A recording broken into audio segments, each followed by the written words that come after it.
Hey guys so Saturday night சொல்லியே சரியா சாப்பிடாதனால Sunday morning ரொம்பவே சீக்கிரமாக எழுந்திரிச்சிட்டேன். என்னோட தூக்கமும் போயிடுச்சு. சரின்னு சொல்லிட்டு பாலை கலக்கி கொடுத்து திருப்பி தூங்க வச்சுட்டு எல்லாம் சுத்தமாக எந்த வேலையுமே செய்ய விட மாட்டான். அதுக்கப்புறம் பிரேக்ஃபாஸ்ட்லாம் முடிச்சுட்டு மேடவாக்கம் இருக்க ஃபிஷ் மார்க்கெட் தான் போயிருந்தோம். பயங்கர கூட்டமாக இருந்துச்சு. ப்ரான்ஸ்லாம் சாப்பிட்டு ரொம்ப நாள் ஆச்சு அப்படின்னு சொல்லிட்டு ஃப்ரைக்கு ப்ரான்ஸும் குழம்புக்கு மத்தி மீனும் வாங்கிட்டு வந்துட்டோம். மத்தி மீனில் மாங்காய் போட்டு சாப்பிட்டா தான் எனக்கு ரொம்ப பிடிக்கும் அப்படின்னு சொல்லிட்டு சீசனே இல்லை மாங்காய் வேணும்னு அங்கங்கே கடையாக ஏறி இறங்கி ₹70 கொடுத்து இந்த மாங்காய் வாங்கிட்டு வந்தார் ஜெகதீஷ். ஃபிஷ் மார்க்கெட்டில் செம்ம கூட்டமாக இருந்ததுனால எங்களால் ஃபிஷ் வந்து அங்கே க்ளீன் பண்ணி எடுத்துகிட்டு வர முடியல. நாங்களே யூடியூப் பார்த்து மத்தி மீன் எப்படி க்ளீன் பண்ணுறது அப்படின்னு சொல்லிட்டு பொறுமையாக பார்த்து பண்ணிட்டு இருந்தோம். மேலே இருக்க செதில் மட்டும் எடுத்துட்டு அந்த உள்ள குடல் மட்டும் எடுத்துட்டு மத்தி மீன் சூப்பராக க்ளீன் ஆயிடுச்சு. மத்தி மீன் மட்டும் க்ளீன் பண்ணி குழம்பு வைக்கிறதுக்காக கொடுத்துட்டோம். ஏன்னா மாமியார் மாமனார் 2 பேருமே சுகர் பேஷண்ட் டைமுக்கு சாப்பிடணும் அப்படின்னு சொல்லிட்டு குழம்பு மட்டும் ஃபர்ஸ்ட் செஞ்சிடலாம்னு சொல்லிட்டு அதை மட்டும் க்ளீன் பண்ணி கொடுத்துட்டு நானும் ஜெகதீஷ் பொறுமையாக உட்காந்து ப்ரான் க்ளீன் பண்ணிட்டு இருந்தோம்.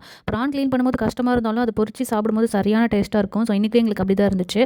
க்ளீன் பண்ணும்போது ஒரே சலுப்பாய் இப்போ சின்னடா 2 kg வாங்கிட்டுமே அப்படின்லாம் சொல்லிட்டு நல்லா க்ளீன் பண்ணி மசாலா போட்டு ஃப்ரீசரில் போட்டு வச்சிட்டோம். சாப்பிடும்போது பொரிச்சு சாப்பிட்டோம். செம்ம டேஸ்ட்டாக இருந்துச்சு. ஸோ இன்றைக்கான ஸ்பெஷல் வந்து பார்த்திங்கன்னா மாங்காய் போட்ட மத்தி மீன் குழம்பு ப்ரான் ஃப்ரை தான் சாப்பிட்டு நல்லா தூங்கிட்டோம்.